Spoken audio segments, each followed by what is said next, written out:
Assalamualaikum warahmatullahi taala wabarakatuh.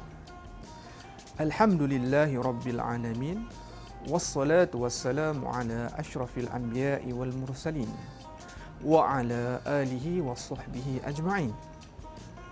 Rabbi shrah li sadri wa yassir li amri wahlul 'uqdatam min lisani yafqahu qawli.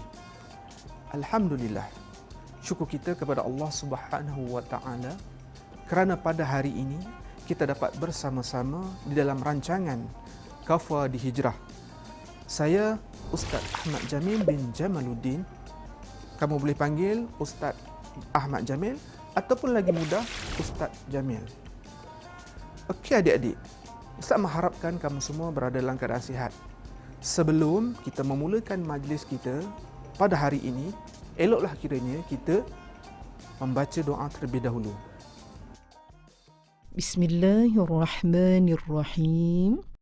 Allahumma aftah alaina hikmataka wanshur alaina min khazaini rahmatika ya arhamar rahimin. Amin, amin, amin ya rabbal alamin. Syukur selesai doa sebentar tadi. Untuk itu, saya sebagai ustaz yang mengajar awak semua tentang asas tilawah Al-Quran tahun 2, apa kata kita sama-sama mendengar alunan surah An-Nas. Bismillahirrahmanirrahim. Qul a'udzu birabbin nas, malikin nas, ilahin nas, min syarril waswasil khannas, alladhi yuwaswisu fi sudurin nas, minal jinnati wan nas.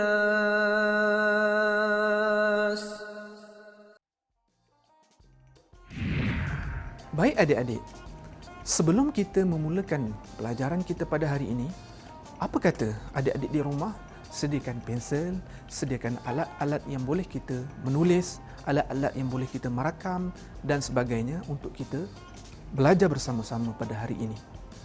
Untuk itu, Ustaz akan terangkan berkenaan dengan surah An-Nas.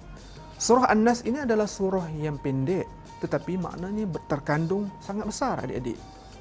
Surah An-Nas ini adalah surah yang diturunkan di Mekah. Surah yang diturunkan di Mekah dan dipanggil sebagai surah Al-Makkiyah. Surah An-Nas ini juga adalah surah yang menceritakan tentang bagaimana Rasulullah sallallahu alaihi wasallam disihir. Kemudian datanglah malaikat Jibril dengan wahyu Allah Subhanahu wa taala untuk menyembuhkan Nabi Muhammad sallallahu alaihi wasallam. Jadi, surah An-Nas ini juga Allah Subhanahu wa taala menyuruh kita untuk kita berlindung daripada gangguan syaitan, gangguan manusia-manusia yang bertopingkan syaitan. Dan diharap dengan habisnya pembelajaran pada hari ini, kita dapat untuk meneruskan dan beramal dengan surah An-Nas ini.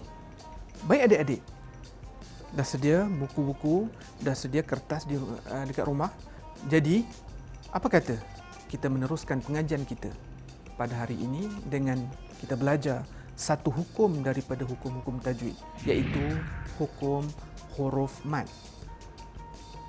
Jadi adik-adik, huruf mad ini Ustaz nak jelaskan dekat sini, sampai awak mati sekalipun, huruf mad ini tidak akan berubah. Huruf mad ada 3 sahaja. Alif, waw dan ya. Ada 3 sahaja huruf mad. Ini tidak akan berubah sampailah awak mati nanti. Mad asli dari segi bahasa bermaksud mad yang asal. Dari segi istilah, mad asli bermaksud sesuatu yang tidak terikat dengan sebarang sebab sama ada hamzah atau sukun.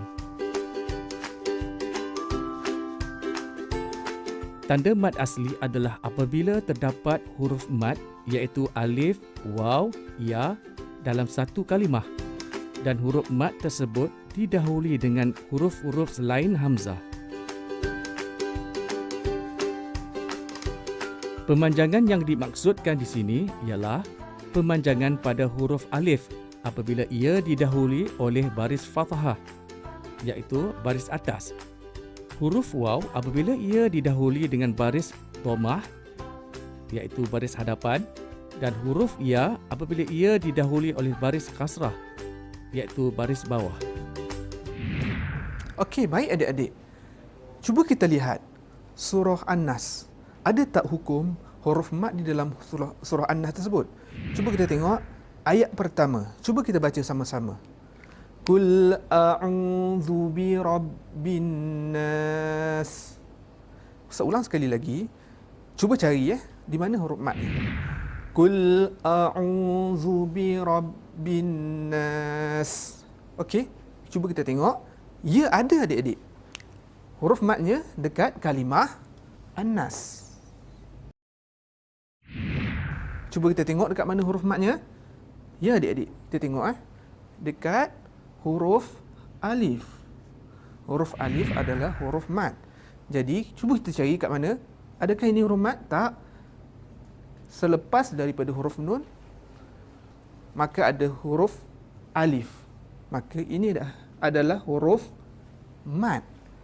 Jadi, kita boleh baca dengan 2 harakat, 4 harakat dan 6 harakat sahaja. 2 harakat apabila kita membaca dalam keadaan yang biasa kita baca. Kemudian 4 dan 6 itu terpulang ketika mana kita baca secara berhenti. Qul a'udzu bi rabbin nas. 2. Qul, ulang sekali lagi. Qul a'udzu bi rabbin nas. 2 harakat. Ataupun kita boleh baca dengan 4 harakat. Contohnya, Qul a'udzu bi rabbin nas. 4 harakat. Faham? Seterusnya, kita boleh baca dengan 6 harakat. Qul a'udzu bi rabbin nas. 6 harakat adik-adik. Ini cara bacaan. Kita boleh pilih yang mana yang sesuai dengan kita. Huruf mad ni Ustaz ulang sekali lagi, ada 3 sahaja ataupun dipanggil awi. Kalau kita kenal dalam TV awi kan. Tapi dalam pelajaran tajwid, awi ini merujuk kepada huruf mad. Huruf mad ni kalau kita nak faham, dia alif, waw dan ya. Iaitu dia ada panjang. Itu maksudnya. Alif, waw dan ya itu bermaksud panjang. Panjang berapa harakat? 2 harakat, 4 harakat ataupun 6 harakat sahaja. Terpulang kepada adik-adik nak baca yang mana. Tapi Ustaz syorkan kita baca 2 harakat sahaja. Cukup. Okey, baik. Apa kata? Sebagai untuk kita nak mengetahui apa yang ada di dalam surah An-Nas ini, ataupun kita nak mengulangi apa yang Ustaz ajar tadi, apa kata murid-murid ataupun adik-adik? Cuba ikut Ustaz sama-sama. Untuk ayat yang pertama Okey, baik adik-adik. Qul okey, Ustaz ulang sekali lagi. Qul a'udzu bi rabbin nas. Boleh adik-adik? Ustaz ulang sekali lagi. Qul a'udzu bi rabbin nas. Okey, kita teruskan dengan ayat yang kedua. Malikin nas. Ustaz ulang sekali lagi. Malikin nas. Okey. Ayat yang ketiga iaitu ilahin nas. Ayat yang keempat min syarril waswasil khannas. Begitu juga dengan ayat yang kelima alladzi yuwaswisu fi sudurin nas. Kemudian ayat yang terakhir adik-adik, minal jinnati wan nas. Dan setiap daripada itu, kalau kita lihat, setiap ayat itu mengandungi huruf-huruf mad. Cukup pelajaran kita pada hari ini untuk kita mengenali. Ayat yang pertama Ustaz ulang sekali lagi kalimahnya yang mengandungi huruf mad, iaitu a'udzu. Ayat yang pertama kalimah daripada surah kalimah daripada surah An-Nas itu a'udzu. Yang kedua, kita tengok lagi An-Nas juga mengandungi huruf mad. Ayat yang kedua, kalimah sama juga An-Nas. Kemudian ayat yang ketiga, ilah. Di situ adanya huruf mad. Sebab selepas daripada huruf lam, ada alif kecil menandakan itu adalah huruf mad. Cuba kita tengok sekali lagi ayat yang keempat.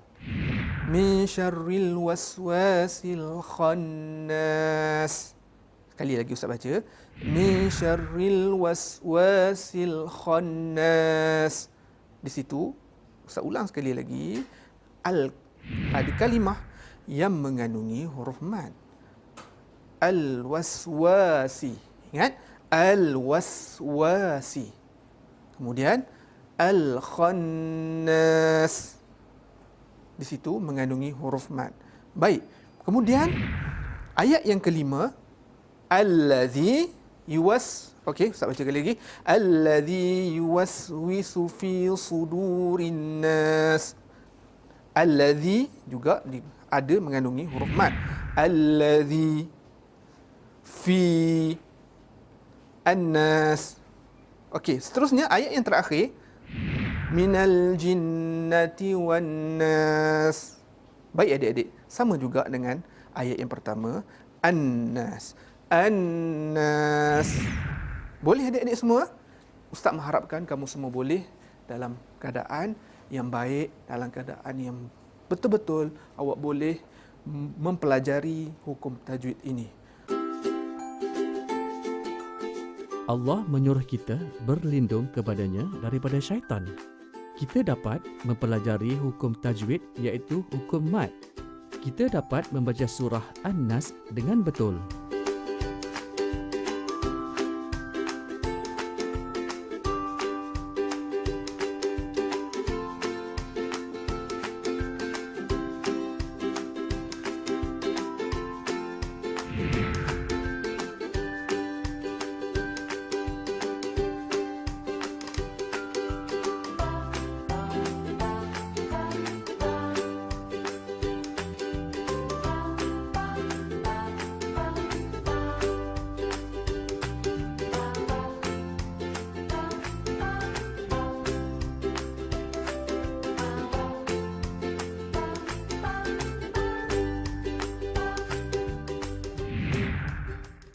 بسم الله الرحمن الرحيم قل أعوذ برب الناس ملك الناس إله الناس من شر الوسواس الخناس الذي يوسوس في صدور الناس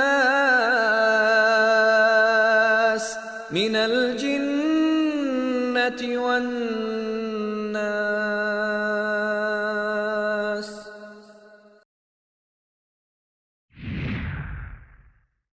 علشان قرآن كلام الله فاستمع يا حبيب الله وأنصتوا يرحمنا الله وأنصتوا يرحمنا الله يرحمنا الله.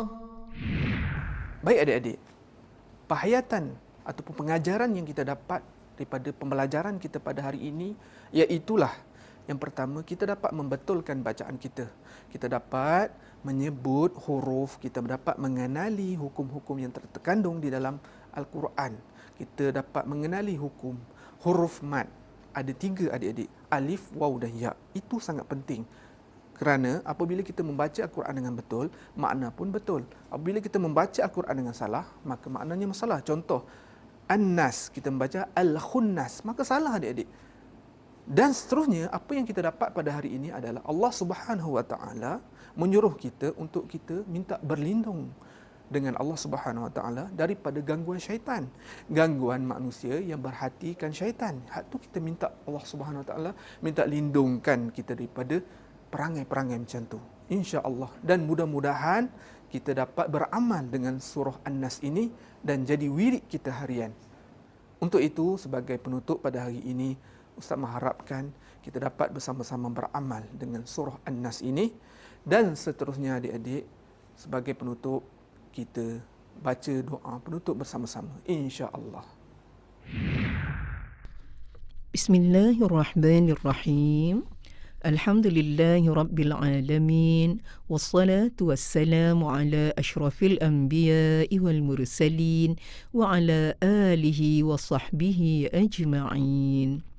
Rabbana atina fid dunya hasanah wa fil akhirati hasanah wa qina adzaban nar. وصلى الله على سيدنا محمد وعلى آله وصحبه وسلم والحمد لله رب العالمين.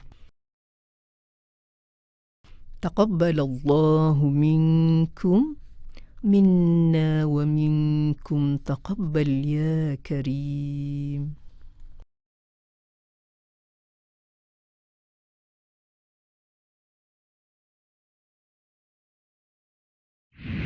اللهم ارحمنا بالقرآن واجعله لنا إماما ونورا وهدى ورحمة. اللهم ذكرنا منه ما نسينا وعلمنا منه ما جهلنا وارزقنا تلاوته آناء الليل وأطراف النهار واجعله لنا حجة يا